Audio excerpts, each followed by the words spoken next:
안녕하세요. 연세 아이봄의 박수연, 최민혜입니다. 난임으로 고민하시거나 난임 치료를 진행하는 분 중 궁금한 것이 있어도 제대로 질문을 하지 못하는 분들이 많은 것 같아요. 아무래도 이제 병원 내원 시에 충분한 상담을 진행해도 내원에 갑자기 궁금한 게 생길 수도 있고 또 병원을 옮기는 과정이나 이제 선택하는 상황에서도 발생할 수 있을 것 같아요. 이번 시간에는 저희 연세아이봄 홈페이지 커뮤니티 게시판에 실제 올려진 질문과 답변 중 몇 가지를 선택하여 이야기를 나눠보려 합니다. 한꺼번에 다 할 수는 없을 것 같고요.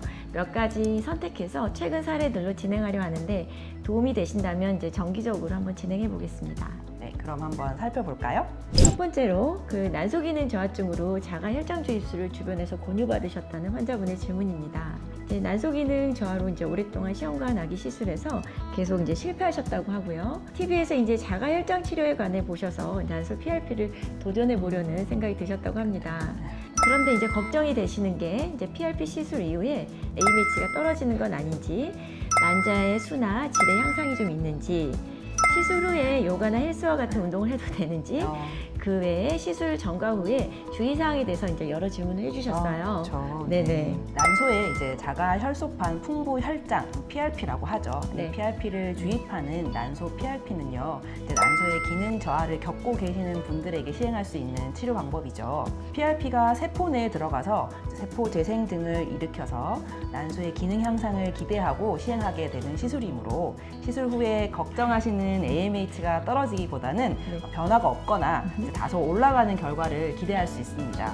아직은 도입된 지 얼마 되지 않아 대단히 연구 결과는 나오지 않았지만 일부 그룹에서 시행한 연구 결과에서는 생리가 없던 사람이 생리를 다시 시작하거나 성숙도가 높은 난자 수거율이 높아지고 또한 난소 기능의 지표가 되는 호르몬의 긍정적인 변화 등이 보고되고 있습니다.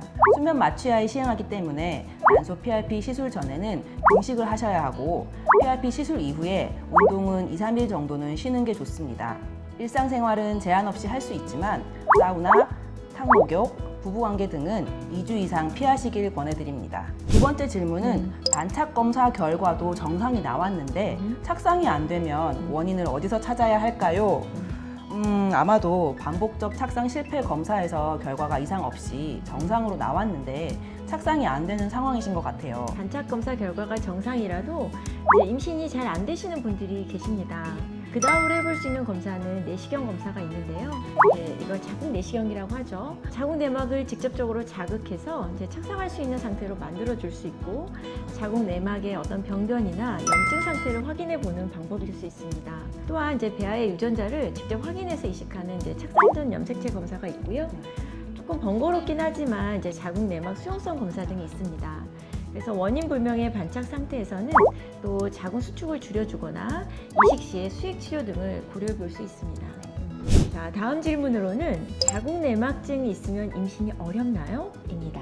타 병원에서 자궁 내막증을 진단받았는데 수술할 정도는 아니라고 하셨나 봐요.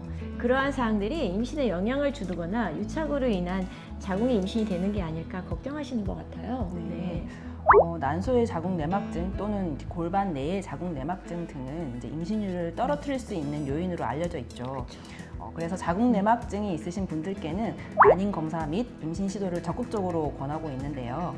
난소 기능 및 나팔관 기능에도 영향을 줄 수 있기 때문에 호르몬 검사 및 나팔관 조영술을 먼저 권해드리고요. 상황에 따라서는 정액 검사도 필요할 것 같습니다. 결과에 따라서 자연 임신이 어려운 건 아니더라도 임신율을 높일 수 있는 시술, 예를 들면 인공수정 같은 시술을 고려해 보는 것이 좋겠습니다. 다음 질문으로는 반복적으로 착상 실패, 난임 치료를 하게 되면 기간은 얼마 정도 소요되나 궁금하신 것 같아요.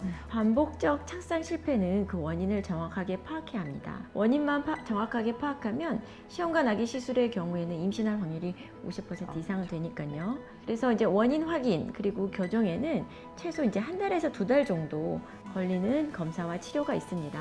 반복적 착상 실패의 복합적인 원인과 치료 방법에 대한 자세한 내용이 궁금하시면 더보기란이나 카드를 참조하시면 저희가 관련 링크를 달아놓겠습니다. 다음 질문으로는 이제 남편의 정액 검사와 관련된 질문인 것 같습니다. 남편이 정액 검사를 받았는데 정자가 전혀 발견되지 않는다고 합니다. 굉장히 답답한 상황일 수 있겠죠. 임신을 할 수 있을까요? 라고 질문을 주셨는데요. 이 경우에 무정자증으로 진단을 받으신 것 같은데 그 원인과 몇 가지 검사 후에 고안해서 정자를 직접 채취하는 시술을 고려해 볼 수 있습니다. 실제 저희 임상 사례에서도 무정자증 진단을 받은 남편과 첫째, 둘째 아이 모두 시험관 아기 시술로 만나신 부부가 있습니다. 궁금하시다면 위에 뜨는 카드를 클릭해 주세요. 다음은 테스토스테론을 복용하고 있는 사람이 추가적인 호르몬 치료로 정자 생성을 유도하면 이세를 가질 수 있나요? 라고 질문을 해주셨어요. 네. 20대 초반에 아내와 임신 경험이 있었고 몇 년 후 뇌하수체 종양으로 인해 뇌하수체 기능 저하증이 왔다고 합니다. 그 때문에 호르몬 분비가 제대로 되지 않아 테스토스테론과 몇몇 호르몬제를 복용하고 계시는데요. 여기에 추가적인 호르몬 치료로 정자 생성을 유도하면 이세를 가질 수 있는지 질문을 하셨어요. 네, 맞습니다. 호르몬 이상으로 인한 생성장애는 적극적인 호르몬 치료를 통해서 극복할 수 있는데요. 다만 이제 호전되는 정도나 그 양상에 따라서 시험관 아기 시술이 필요할 수 있다는 거 말씀드리겠습니다. 이렇게 여러 가지 상황에 대한 질문과 답변을 이야기해 보았는데요.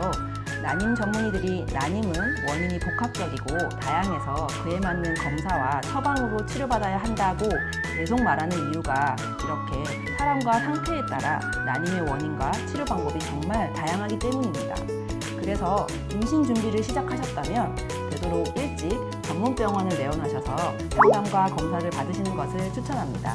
모든 난임 환자들의 임신을 위해 저희가 더 노력하겠습니다.